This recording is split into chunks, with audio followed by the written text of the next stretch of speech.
कोई आइडेंटिफाई करके रखिएगा। एफएनओ सुपरस्टार सतपुते साहब, आपकी बारी। चार्ट का चमत्कार के लिए गाबा सर एक बढ़िया सा चमत्कारी स्टॉक अरे आप ऐसे क्यों देख रहे हो? चमत्कारी स्टॉक ढूंढ के रखना आप। और मिड कैप फंडा के लिए गौरांग सर के पास चलेंगे, एक अच्छा सा आइडिया उनसे जानेंगे। अच्छा, इससे याद आया, गाबा सर, गौरांग सर से बोला जाए कि बढ़िया मौलिक विश्लेषण करें किसी का, है ना? उसका मतलब मुझे क्या पता, मौलिक मतलब गौरांग सर से पूछना पड़ेगा, अपन तो लिख के ले आए थे। गौरांग अब फीस लेने वाले हैं गावा जी। Gaurang Hindi speaking classes. तो कुछ देर में चलेंगे इन सब के पास बढ़िया से स्टॉक आइडियाज के लिए। लेकिन इस बीच कुछ स्टॉक्स और आइडेंटिफाई कर देता हूं आप लोगों के लिए जो रडार पे है। एक्सपर्ट्स उस पर चर्चा करते चलते हैं।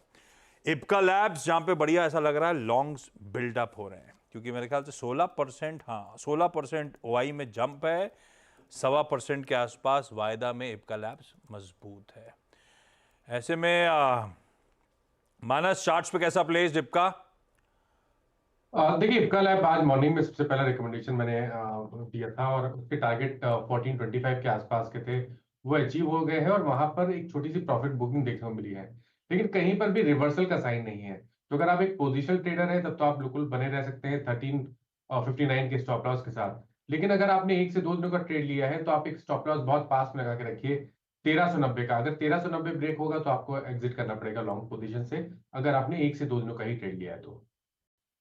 ओके सतपुते साहब, सॉरी आप लोग परेशान कर रहा हूं क्योंकि आप लोग चार का चौका भी ढूंढ रहे होगे, लेकिन डॉक्टर लाल पैथलैब्स क्लियरली शॉर्ट्स बिल्डअप हो रहे हैं। 12-12.5% ओआई में जंप, स्टॉक 1.5% के आसपास, अब तो खैर 1% के आसपास कमजोर। सतपुते साहब, कैसी पोजीशन ये स्टॉक डॉक्टर लाल?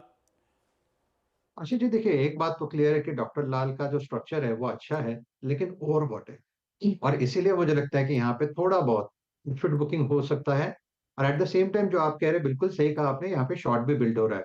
तो अकॉर्डिंग टू मी इसका जो शॉर्ट सेलर का टारगेट होगा वो 3220, ये इसका टारगेट वन होगा। अगर 3220 टूटा तो 3160 तक का फॉल आएगा। तो सेल करना है तो स्टॉप लॉस होगा डेज आय का, वो जो रहेगा 3350 के आसपास का। ओके, ये हो गई इसकी बात। सॉरी मैं बीच में आया हूं तो हो सकता है रिपीटेशन हो गया, इप्का लैब्स रिपीट हो गया था शायद, पहले भी हो चुका राजेश सातपुते, इनफैक्ट सुबह में हम वैसे भी बात कर रहे थे क्योंकि जिस तरह का मूव आपका डीवीज, डॉक्टर रेड्डी, सिप्ला एक्सेट्रा दिखा रहे थे, तो तब इप्का का जिक्र हुआ था, तो राजेश जी ने भी उस पर एक पर्सपेक्टिव दिया था तेजी की तरफ। और चार का चौका ले ले, अब तक तो निकाल लिए होंगे ट्रेड्स। निकाल लिए होंगे, बेचारों को टाइम ही कहा दिया, लेकिन फिर भी ले लेते हैं। निकाल लियो, मुझे तो लगता है तैयारी करके आते हैं हमारे जानकार। और नहीं निकाले तो फटाफट से निकालना शुरू करें आप प्लीज। माइनस सस्ता ऑप्शन। तो देखिए, सस्ता ऑप्शन के लिए ग्रासिम के ऑप्शन में खरीदारी करने की राय रहेगी। ग्रासिम के पैटर्न देखें तो स्टॉक ने हाई टॉप हाई बॉटम्स बनाना शुरू कर दिया था 3 या 4 दिन पहले 60 मिनट चार्ट पे, और अब ये 20-डे मूविंग एवरेज के ऊपर निकला है। तो ग्रासिम के ऑप्शन में खरीदारी करेंगे। 2680 का कॉल ऑप्शन जो 30 रुपए पे ट्रेड हो रहा है, वहां पर खरीदारी करिए। 19 रुपीज का स्टॉप लॉस इस ऑप्शन में लगा के रखिए और 50 रुपए के टारगेट सेट करिए। ग्रासिम 2680 का कॉल, और देखिए चार्ट्स इस समय क्या मूव्स दिखा रहे हैं ग्रासिम के। रडार पर रखिए, 2680 का कॉल खरीदा जा सकता है। स्क्रीन पे जब आया था तो 30 रुपए के आसपास कामकाज कर रहा था।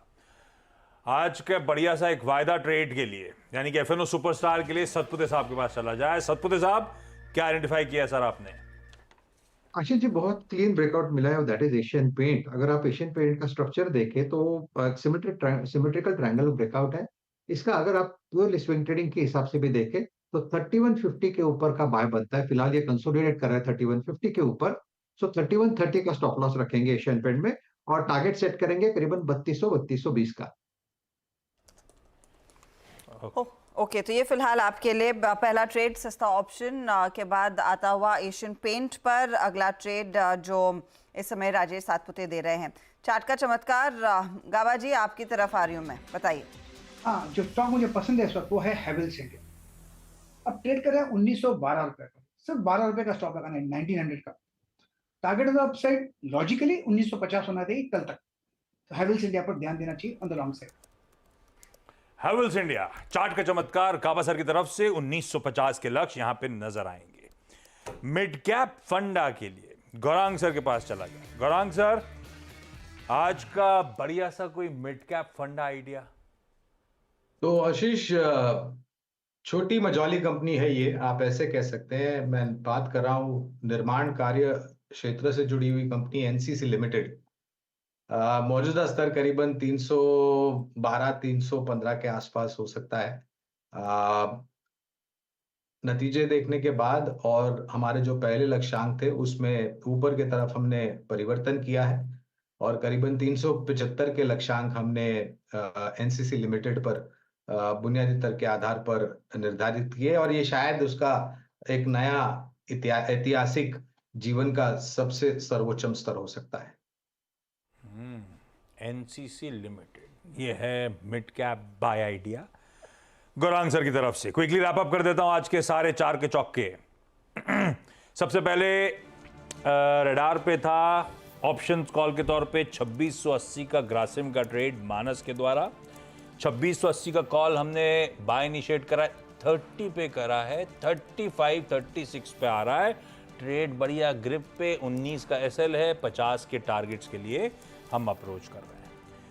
इसके अलावा एशियन पेंट्स, ये है सतपुते साहब का आज का एफएनओ सुपरस्टार।